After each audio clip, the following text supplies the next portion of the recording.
그러니까 하느님한테 빌 수밖에 없는 겁니다. 근데 시간이 이렇게 지나다 보니까 인간이 규칙을 파악하게 됩니다. 그게 이치전입니다. 이치전. 예, 이치전. 세 번째가 이치전. 예, 세 번째가 이치전입니다. 무질서한 것 같았는데 내가 어찌할 수 없는 외부적인 힘이 강력히 도사리고 종잡을 수 없을 것 같은데 한 해, 두 해, 세 해, 네 해, 10년, 20년 아기가 태어나가지고 1년, 2년, 3년, 4년, 5년, 6년, 10년 되냐 그러면 세상을 규칙을 이해하기 시작합니다. 그 이치전입니다. 아, 여름에는 비가 많이 오고 겨울에는 춥구나. 근데 이것이 불규칙했다면 주제천이 계속 힘을 씁니다. 근데 규칙적이에요. 이게 예측이 가해요. 그 안에서 여름에 비가 많이 오거나 비가 안 오거나 하지 그 여름 자체 내에 있어서의 그 주기는 거의 같이 가요. 그래서 이제 사람들이 제일 처음에는 하루를 파악 못하다가 한 달을, 1년을, 10년을, 100년을 주기를 파악하게 됩니다. 이게 주제천 요소가 현저하게 떨어져 버립니다. 그래서 이치천 측면은 자연과학적 요소가 많아요. 주제천은 신학적 요소가 많고.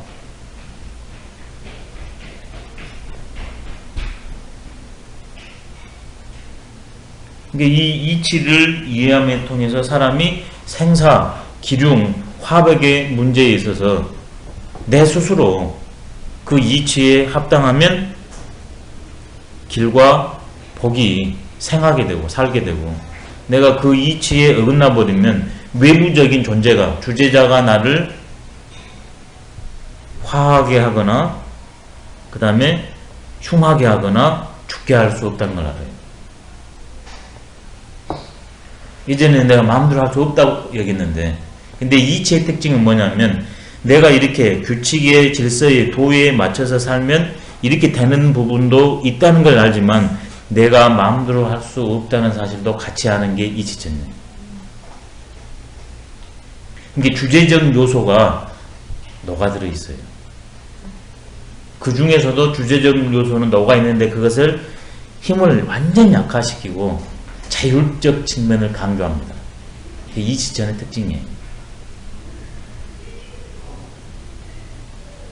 주제천도 이치천하고 같이 대별하면 어떤 원리가 있는데 그건 궁극의 원리는 내가 어찌 개입할 수 없는 그런 초자연적인 초인간적인 측면을 강조를 하지 주제천이라고 해서 이치천이 배제된 건 결코 아닙니다. 하느님의 뜻이 있으니까 그것도 이치거든요. 그러니까 기독교에서도 이치천이 있어요. 없는 게 아니라. 근데 그게 좀 강조가 됐을 뿐입니다. 몇 가지가 일반적으로 그 성리학자들이 주자가 천을 정리하는 세 가지 핵심 개념이에요. 근데 이것만 가지고는 부족해가지고 제가 세 가지를 더 보충을 했습니다. 제 스스로 보충한 게 아니라 다른 데 있는 것들을 하나하나 첨가해가지고 나중에 세 가지를 더 보충했습니다. 그 세 가지 중에 첫 번째가 뭐냐면 주자가 형체천, 주제천, 이치천이라고 그랬는데 저는 하나를 네 번째를 생명천. 하늘은 바로 생명이다. 우리는 생명체입니다. 목숨이 생명이 형체화됐다가 생명체거든요. 그 다음에 생명이라는 것은 말 그대로 무형이지만 에너지 그 자체로 언제든지 생명체로 가하게 되는 그것이 생명입니다. 천은 생명이에요.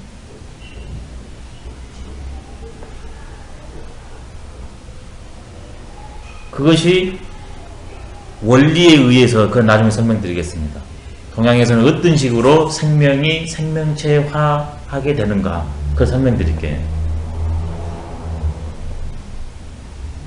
그렇기 때문에 동양의 모든 것은 이것들을 다 살아있습니다.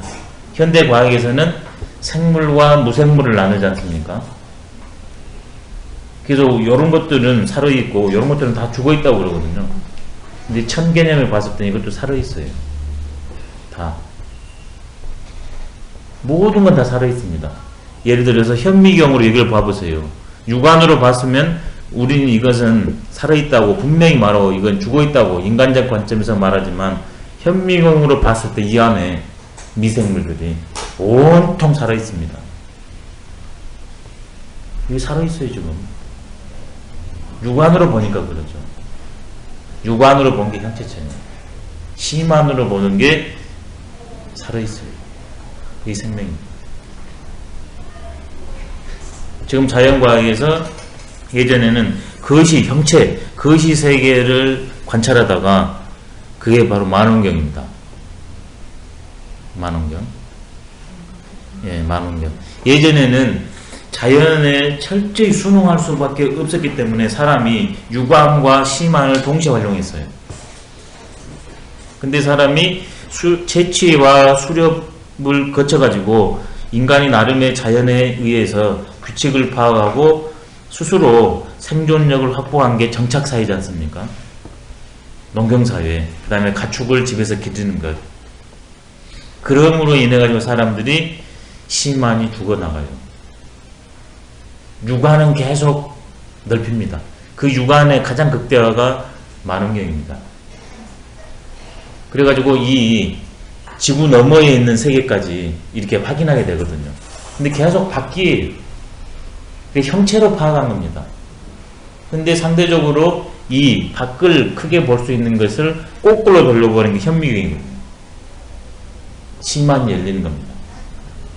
밖으로 가면 갈수록 육안이고 안으로 오면 올수록 심한이에요. 현미경 발견이 과학을 통해서지만 심한으로 넘어오는 바로 기회를 제공합니다.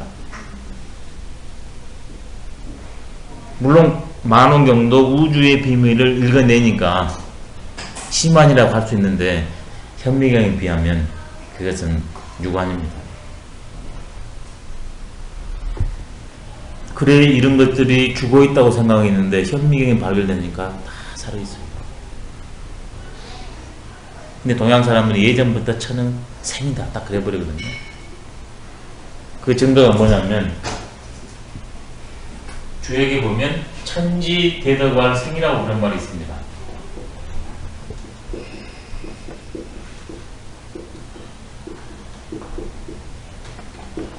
하늘과 땅의 큰 덕을 생이라고 말한다. 이 덕이라는 것은 얻을 덕이거든요. 선천적으로 갖고 있는 거예요. 얻을 덕이기 때문에. 그 다음에 또 후천적으로 했다. 이는 터득덕입니다. 하늘과 땅의 선천적인 능력, 그것을 생이라고 말합니다. 하늘과 땅에 살아있어요. 그럼 선천적인 능력이 있으면 그것을 실천할 수도 있겠잖아요. 하늘과 땅의 가장 큰 능력을 나누는 것이라고 말합니다. 생명은 생명체를 나눕니다. 지는 한마디로 하나로 말하면 천에 포함됩니다. 천이꼴생이에요. 이게 생명천입니다. 그래서 어떻게 생명을 낳는가는 나중에 제가 설명드릴게요. 지금 자연과학이 발달하면서 이제 이렇게 생개념으로 넘어오고 있습니다. 생개념으로. 생개념의 특징은 뭐냐면 형체의 특징은, 형체적인 특징은 둘이다, 떨어져 있다. 이게 특징이에요. 둘이다는 것. 근데 이 생명체의 특징은 하나다는 겁니다. 상호 관계를 맺고 있다. 불가분해. 형체체는 1대1의 관계예요. 관계를 맺긴 하는데. 근데 생명체는 1대1도 되고 1대 다도 돼요. 내가 존재하기 위해서는 우주가 필요합니다.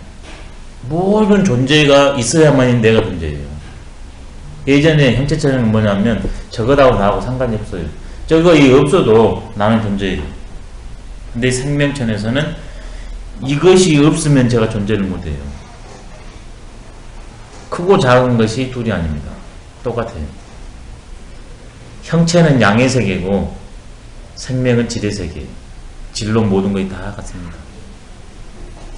그 질이 순간적으로 멈추는 게 형체예요. 동양철학의 가장 큰 특징이에요. 살아있다. 모든 것은. 그래서 살아있는 것은 계속 변해나가면서 존재들입니다.